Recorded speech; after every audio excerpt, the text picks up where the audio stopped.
जय जय जय जय शाश्वतम् आदिनाद ब्रह्म ओंकार शाश्वतम्।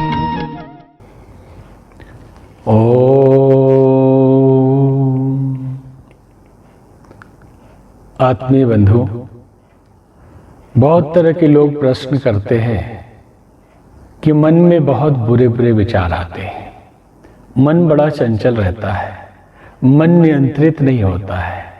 बहुत पूजा किए, बहुत तरह की पद्धति की, लेकिन मन अभी भी बेचैन रहता है। और समस्या तो तब होती है जब पूजा करने जाए, उसी समय तूफान और मचता है। एक बात तो समझ ले कि मन ही मनुष्य का मूल है। हमारा मन जैसा होता है हम वैसे ही हो जाते हैं। और मन विचारों का समूह है। जैसे विचारों के संपर्क में हम रहते हैं वैसा ही हमारा मन बनता चला जाता है। और मन का संबंध हमारे सांस के साथ है। आपने कभी ध्यान दिया होगा, जब क्रोध आता है तो सांस की गति बदल जाती है, सांस जोर जोर से चलने लगता है, पसीना आने लगता है। और जब हम शांत होते हैं तो हमारे सांस की गति बहुत आराम से चलती है। तो यहां इतना समझ लेना जरूरी है कि मन को नियंत्रित करने की अचूक औषधि या अचूक दवाई जो है वो है पहले सांस को नियंत्रित करना। तो क्या हम इतना जल्दी कोई ऐसे विशेष प्राणायाम करने लगे जिससे सांस बस में आ जाए, सांस नियंत्रित हो जाए तो मन बस में आ जाए? अभी उतना नहीं करना है। आप बस एक, इसे प्राणायाम कहें, इसे डीप ब्रीदिंग कहें, या आप इसे गहरी सांस लेना कहें। इस केवल गहरी सांस लेने की प्रक्रिया से जीवन में इतना बड़ा परिवर्तन आएगा। आप देखेंगे कि सांस की गति जैसे सम हुई, मन एकदम शांत, प्रसन्नचित्त, आनंदित हो गया। और केवल मन के नियंत्रण के लिए ही नहीं, केवल मन की शांति के लिए ही नहीं, बल्कि जिन लोगों को छोटी छोटी बातों से भय लगता है, जो अपने बिजनेस के लिए चिंतित हो जाते हैं, कोई टेंडर भरते हैं तो परेशान रहते हैं, पता नहीं क्या होगा, कहीं इंटरव्यू देने जाते हैं तो घबराते रहते हैं कि वहां क्या होगा। छोटे बच्चे या कम उम्र के लोग जब बड़ों से बात करते हैं तो घबराहट बनी रहती है। विद्यार्थी जब प्रिंसिपल से बात करने जाते हैं उनके कमरे में तो डरे हुए रहते हैं। या एग्जाम देने से पहले स्वास्थ्य बिगड़ने लगता है, घबराहट होने लगती है। तो यूं समझ लें कि हर प्रकार के भय, हर प्रकार के घबराहट को दूर करने की अचूक दवाई है ये गहरी सांस लेना। हम जानते हैं कि प्राण से हमारा जीवन चलता है। प्राण घट जाए तो हम बीमार हो जाते हैं, और प्राण निकल जाए तो कहते हैं मर गए, प्राण ही निकल गया। और प्राण की मात्रा जितनी हमारे अंदर बढ़ती है उतने ही शक्तिशाली, ताकतवर, आत्मबल संपन्न हम बनते चले जाते हैं।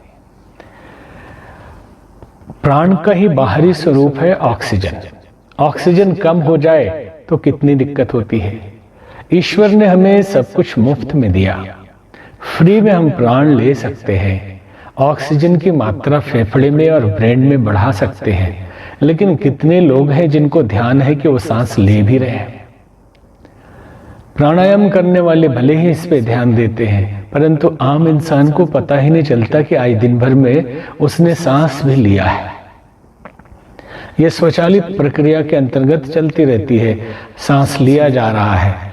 जब ये इतना चमत्कारी है, इतना लाभप्रद है, इतना अद्भुत है, तो क्यों ना हम ध्यान देकर सांस लें। दिन भर अगर हमारा ध्यान न भी जाए तो दिन में 1-2 बार ऐसा कर लें तो हमारा आत्मबल अद्भुत रूप से बढ़ जाएगा। मन में परम शांति और आनंद का वास हो जाएगा। तो करना क्या है?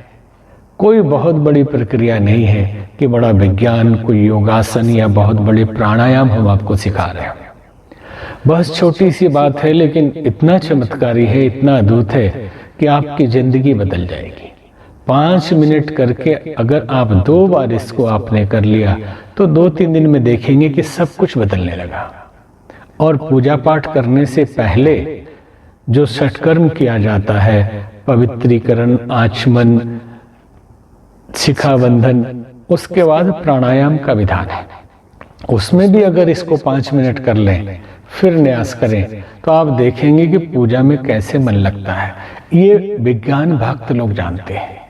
भक्तों को आप देखेंगे तो वो पूजा पाठ करने बैठे तो आंखों से अश्रुधार बहता है, हृदय निर्मल हो जाता है, परमात्मा की छवि उनके हृदय में दिखाई पड़ती है और आनंद से अभिभूत हो जाते हैं।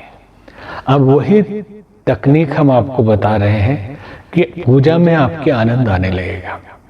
बिजनेस व्यापार में मन में तनाव नहीं रहेगा, मन संतुलित और शांत रहेगा। आप हमेशा प्रसन्न रहेंगे और आत्मबल इतना बढ़ा रहेगा कि कहीं भी आप किसी से नहीं डरेंगे, बल्कि दुनिया आपसे डरेगी। तो करना क्या है, आप पालथी मार के या सोफे पे जैसे भी बैठ सके, कुछ प्रक्रिया नहीं करनी, धीरे धीरे नाक से सांस लेना है।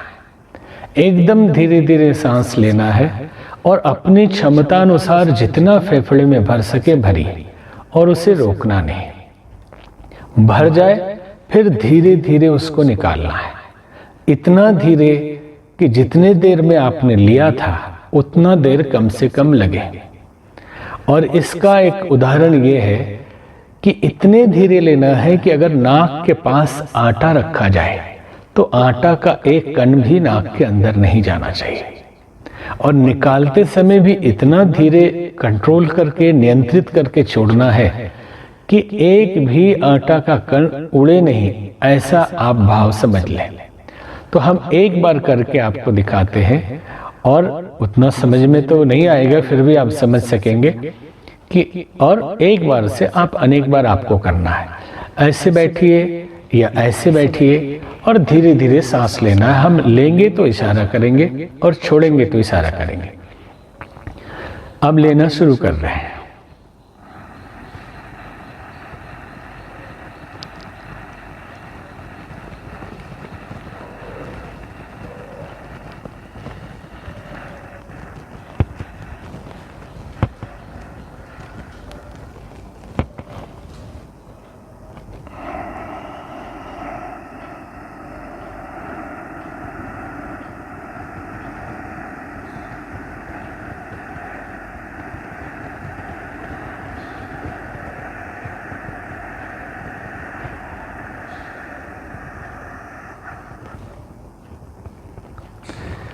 हमने एक बार किया, आप इस तरह से प्रतिदिन 2 बार, 5 बार, 10 बार करें, 2 टाइम। इससे आप देखेंगे कि मन की सारी परेशानी दूर होने लगी, मन शांत रहने लगा, चित्त शांत रहने लगा, विचारों के तूफान आपके रुकने लगे और आप आत्मबल संपन्न हो गए। तो पूजा पाठ में भी मन लगेगा, बिजनेस व्यापार में भी मन लगेगा। ये अचूक दवाई है। देखने में छोटा है, कहते हैं ना कि देखन में छोटन लगे घाव करे गंभीर। इसे आप अपने जीवन में प्रयोग करें। ऑफिस में बैठे बैठे भी कर सकते हैं, गाड़ी में अगर ड्राइवर गाड़ी चला रहा हो तो उस समय भी आप कर सकते हैं, और या अलग से समय निकाल के भी आप इसको कर सकते हैं।